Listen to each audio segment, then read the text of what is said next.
당신의 당뇨병 조절을 어렵게 만드는 가장 큰 원인이 식사, 운동, 약물 용량이 아니라 물을 마시는 시기와 온도일 수 있다는 사실을 생각해 본 적이 있나요? 아마 믿기 어려울 수도 있겠죠? 그동안 당신은 다양한 방법을 시도했을 것입니다. 약물 부작용을 감수하며 여러 가지 약을 복용해보고 제한적인 식단을 따르며 결핍감을 느껴보았을지도 모릅니다. 또한 비싼 혈당 측정기를 사용하거나 기적을 약속하는 보충제를 시도했지만 아무런 변화가 없었을 것입니다. 그리고 지금 제가 말씀드리는 것은 간단한 H2O, 바로 물이 그 해답일 수 있다는 것입니다. 하지만 조금만 더 기다려주세요. 제가 나누려는 정보는 수주 내의 공복 혈당이 의미 있게 떨어진 사람들의 실제 경험에서 나온 것입니다. 저는 디아어 강예림입니다. 오늘 저는 물을 마시는 방법이 어떻게 세포가 인슐린에 반응하는 방식을 개선할 수 있는지 알려드리겠습니다. 심지어 당뇨병을 10년 넘게 앓고 있는 사람들까지도 말입니다. 제가 공유할 정보는 연구 논문에서 나온 통계가 아닙니다. 실제 사람들의 이야기입니다. 60대 중반에서 70대 후반의 사람들, 그들은 모두 책에 나오는 대로 실천하고 있습니다. 하루 4번 혈당을 체크하고 당 지수도 외우고 탄수화물도 정확하게 측정하고 저녁 식사 후에는 걷고 매일 정확한 시간에 메트포르민을 복용하고 그럼에도 불구하고 아침 혈당 수치는 여전히 들쑥날쑥합니다. 저는 그들의 피로를 압니다. 단순히 육체적인 피로가 아닙니다. 그들은 깊은 피로를 겪고 있습니다. 승리를 위한 규칙이 계속해서 변하고 전쟁이 끝날 기미가 보이지 않는 상황에서의 피로입니다. 이런 사람들은 파스타, 빵, 디저트까지 포기하고 수천 원을 들여 연속 혈당 측정기를 구입하고 특별한 당뇨식품과 보충제를 사용하고 보험에서 제공하는 모든 당뇨 교육을 듣고도 A1C 수치는 여전히 올라갑니다. 그런데 제 치료 방식이 완전히 달라진 계기가 있었습니다. 65세 이상 성인들의 상당수가 만성 탈수 상태라는 사실을 발견한 것입니다. 그리고 탈수는 혈당 조절을 매우 어렵게 만듭니다. 이는 약물과는 관계없이 당뇨병을 관리하는 데 큰 장애물이 됩니다. 그런데 흥미로운 점은 대부분의 연구가 사람들이 무엇을 먹는지에만 집중한다는 것입니다. 물을 언제 어떻게 마시는지에 대해서는 거의 연구되지 않았습니다. 이제 여러분이 현재 받는 치료를 버리라는 말은 결코 아닙니다. 약물은 여전히 중요합니다. 의사의 치료 계획은 여전히 중요합니다.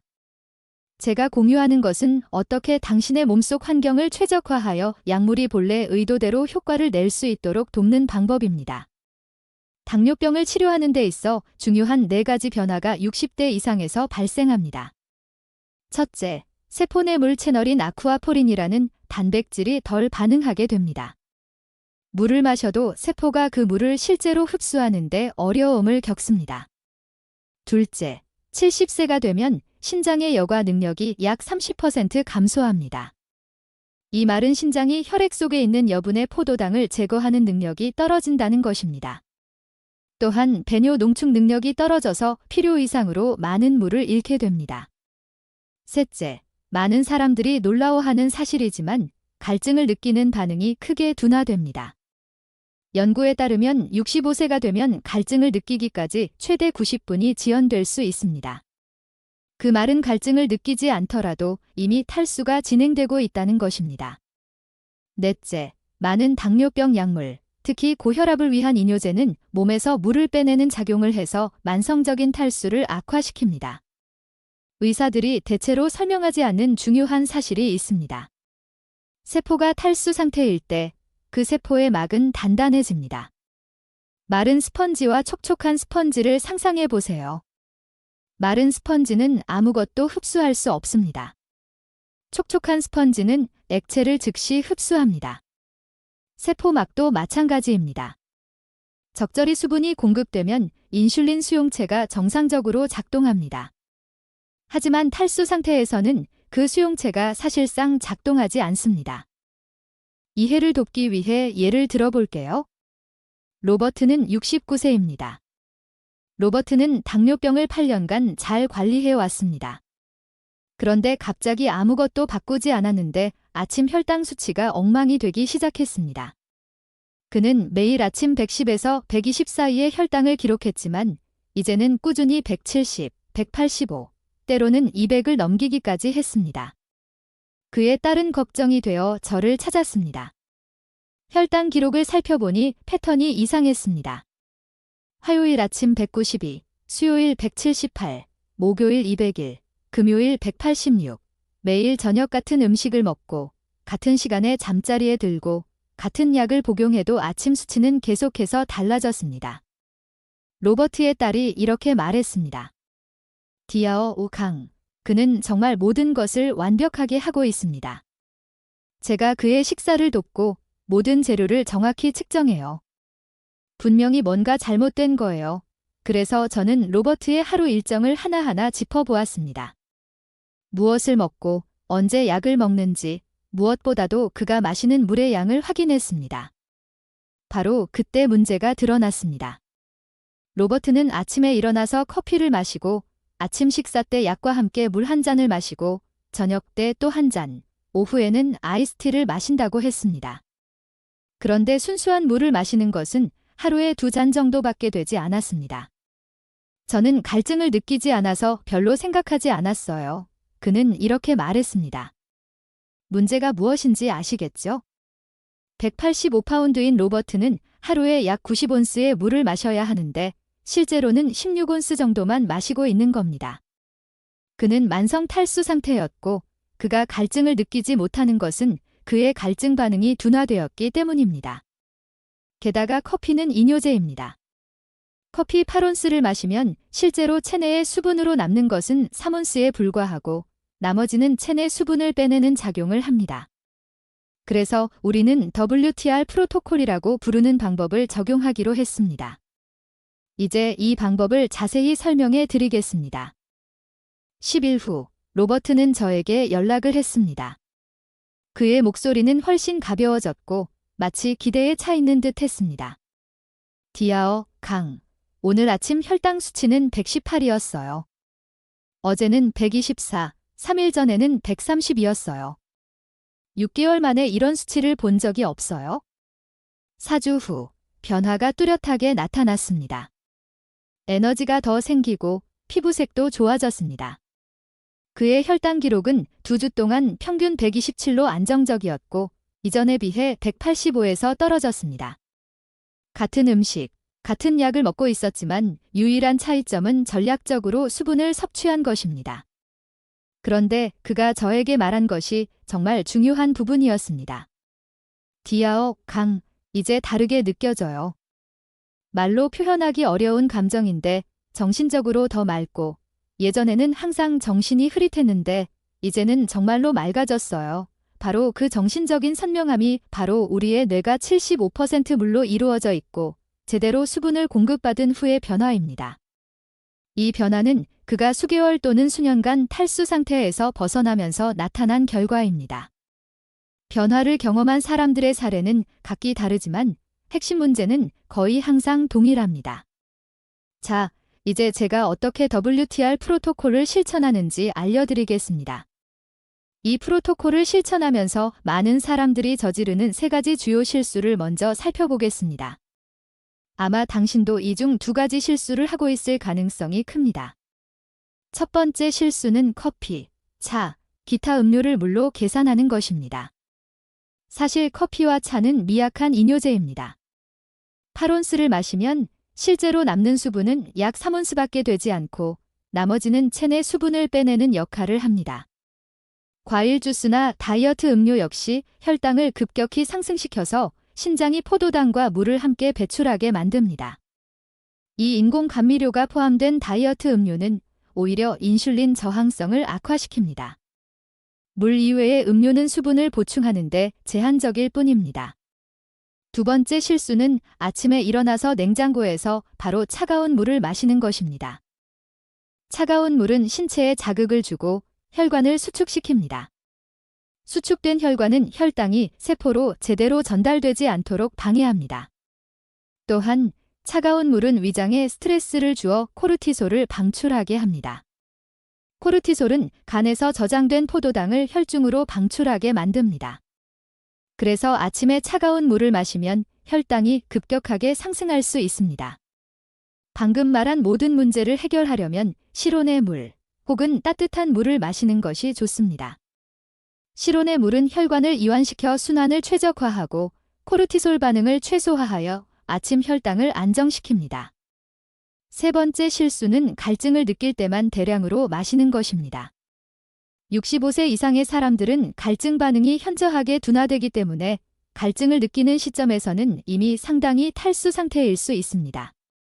그럼에도 불구하고 많은 사람들은 갈증을 느낄 때 한 번에 16온스 또는 20온스를 마시려고 합니다. 하지만 몸은 한 번에 8온스 정도만 흡수할 수 있습니다. 그 이상 마셔도 대개는 그대로 배뇨로 나오게 됩니다. 이렇게 마신 물은 세포에 제대로 수분을 공급하지 않으며 결국 많은 양을 마셔도 수분을 제대로 보충할 수 없습니다. 이는 마치 불타는 정원에 불쏘시개를 뿌리는 것과 같습니다. 물이 흘러나가고 흙은 여전히 마른 상태입니다. 제대로 된 수분 공급은 하루 종일 적당히 나누어 마시는 것입니다. 한 번에 많은 양을 마시는 것보다 지속적인 가벼운 비가 내리듯 수분을 공급하는 것이 중요합니다. 이제 제가 실제로 제 환자들에게 적용하는 WTR 프로토콜에 대해 설명하겠습니다. W는 물을 의미합니다. 순수하고 전략적인 물을 마시는 것입니다. T는 타이밍입니다. 물을 마시는 구체적인 시간을 조절하여 혈당 조절을 최적화하는 것입니다. R은 규제입니다. 이는 당신의 몸이 물의 공급에 예측하고 반응하는 방식을 학습하는 것입니다. 각각의 요소를 자세히 설명드리겠습니다. 먼저, 물의 질은 많은 사람들이 생각하는 것보다 더 중요합니다. 수돗물도 좋지만 가능하다면 필터링된 물을 추천합니다. 그 이유는 큰 독소 때문이 아니라 미네랄 때문입니다. 여러분의 세포는 단순히 H2O만 필요하지 않습니다. 세포는 전기적 기울기를 만들어 포도당이 세포로 들어갈 수 있게 해주는 전해질이 필요합니다. 미네랄은 세포 문을 여는 열쇠와 같습니다. 물에 미네랄이 없으면 마치 잠긴 문을 열 열쇠 없이 손톱으로 긁는 것과 같습니다. 특히 마그네슘은 인슐린 기능에 매우 중요합니다. 60세 이상의 사람들의 70%가 마그네슘 결핍을 겪고 있습니다. 칼륨은 혈당 수준을 조절하는 데 도움이 되며 적절한 양의 나트륨은 세포의 수분 공급에 필수적입니다. 제 추천은 간단합니다. 32온스의 물에 미네랄 용액을 5방울 추가하는 것입니다. 간단하고 저렴하면서도 극적인 효과를 볼 수 있습니다. 첫 번째 시간대는 바로 아침입니다. 일어나자마자 아무것도 하기 전에 발이 바닥에 닿자마자 커피를 마시기 전, 화장실 가기 전, 핸드폰을 확인하기 전 12온스의 실온물을 미네랄과 함께 마셔야 합니다. 왜냐하면 밤 7에서 8시간 동안 물을 마시지 않은 상태에서 일어나면 혈액이 두꺼워져 있기 때문입니다. 아침 첫 번째 물을 마시면 혈액이 제수화되어 더 잘 흐르고 인슐린이 더 효율적으로 작용할 수 있습니다. 또한 아침 첫 물을 마시는 것은 신경계의 대사를 자극하여 체내 수분 공급을 정상적으로 시작하게 합니다. 이 간단한 행동만으로도 아침 혈당이 평균 30에서 35점 낮아질 수 있습니다. 12온스의 물이 35점을 낮춘다고 상상해 보세요. 두 번째 시간대는 식사 30분 전입니다. 식사 전에 정확히 8온스를 마셔야 합니다. 이 시간대가 중요한 이유는 물이 위에서 소화 효소를 활성화시키고 위산을 적절한 농도로 희석시켜서 음식을 잘 분해할 수 있도록 돕기 때문입니다. 가장 중요한 점은 물을 마시면 위가 천천히 비워지게 되고 이로 인해 당분이 서서히 흡수됩니다. 급격한 혈당 상승을 막고 인슐린이 흡수되는 포도당을 잘 처리할 수 있도록 도와줍니다. 연구에 따르면 식사 전에 물을 마시는 것만으로도 식후 혈당 상승을 최대 35%까지 줄일 수 있습니다. 이는 어떤 약물과 비슷한 효과를 볼 수 있는 간단한 방법입니다. 세 번째 시간대는 오전 10시 30분와 오후 3시 30분입니다. 식사를 하지 않지만 혈당이 불규칙적으로 변하는 시간이죠. 이때 6에서 8온스를 마시면 혈당 수치가 일정하게 유지됩니다. 여러분의 혈액은 정상적인 대사 활동을 통해 수분을 잃게 되고 이로 인해 혈액이 더 농축되어 혈당 수치가 상승할 수 있습니다. 그래서 이 시간대에 소량의 물을 마시면 혈액의 농도가 일정하게 유지되며 혈당 수치도 안정적입니다. 마지막 네 번째 시간대는 저녁 식사 후 2시간입니다. 대부분은 잠자기 전 물을 마시면 화장실을 자주 가게 될까봐 두려워합니다. 하지만 저녁 7시 또는 8시, 잠자기 2~3시간 전에 물을 마시면 혈당 조절에 중요한 역할을 합니다. 이 시간에 물을 마시면 몸이 밤새 수분을 처리할 수 있고 아침에 혈당 수치가 더 안정적으로 유지됩니다. 중요한 점은 이때 물을 마시면 과도한 혈액 농축을 방지하고 더 나은 순환을 돕기 때문입니다.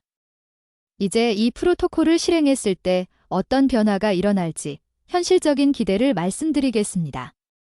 첫 번째 주에는 화장실을 자주 가게 될 것입니다. 이는 여러분이 체내에서 오래된 대사 폐기물을 배출하는 과정입니다.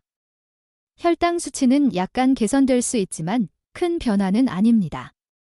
두 번째 주에는 화장실을 자주 가는 빈도가 줄어들고 혈당 수치는 더 일관되게 나타나기 시작합니다. 세 번째 주에는 아침 공복 혈당이 15에서 25점 정도 낮아지고 식후 혈당의 변동이 줄어듭니다. 이때부터 많은 사람들이 눈에 띄는 변화를 경험하기 시작합니다. 네 번째 주부터는 A1C가 개선되며 수많은 환자들이 약물 용량을 줄일 수 있었습니다. 리는 73세로 16년간 2형 당뇨병을 관리해왔습니다. 처음 그녀가 찾아왔을 때 눈에 띄는 변화가 있었습니다. 그녀는 디아어, 강, 저는 인슐린을 시작해야 한다는 말을 들었습니다. 제 A1C는 6개월 전 7.8에서 8.9로 올라갔고 이미 3가지 경구 약물을 복용 중입니다. 솔직히 말해 실패한 것 같아요. 라고 말했습니다. 리의 하루 물 섭취량은 약 20온스였고 소변은 어두운 호박색을 띠고 있었습니다. 피부는 만성 탈수의 증상을 보였고 피로가 심했습니다. 제가 WTR 프로토콜을 설명했을 때 그녀는 의심스럽게 생각했습니다. 물. 정말요? 그게 무슨 의미가 있을까요? 하지만 그녀는 인슐린 주사를 피하고 싶어서 이 방법을 시도해보기로 했습니다. 첫 번째 주는 힘들었고 화장실을 자주 갔습니다. 하지만 두 번째 주가 지나면서 변화가 시작되었습니다. 디아어 5강. 이제 밤에 한 번도 깨지 않고 잠을 잤어요. 아침 혈당은 148이었어요. 세 번째 주의 리엔디에이는 지번 주의 아침 혈당 평균이 139였고 식후 혈당도 거의 165를 넘지 않아요. 예전엔 식후 220, 230을 찍었어요. 라고 말했습니다. 3개월 후 A1C는 8.9에서 7.7로 떨어졌습니다. 이제 주의사항에 대해 분명히 말씀드리겠습니다. 이 프로토콜은 당뇨병의 치료법이 아닙니다. 약물을 대체하지 않으며 약물을 중단하지 마세요. 이 방법은 약물이 제대로 작용하도록 세포 환경을 최적화하는 것입니다. 신부전이나 신장 질환이 있는 경우 수분 섭취를 늘리기 전에 의사와 상의하세요.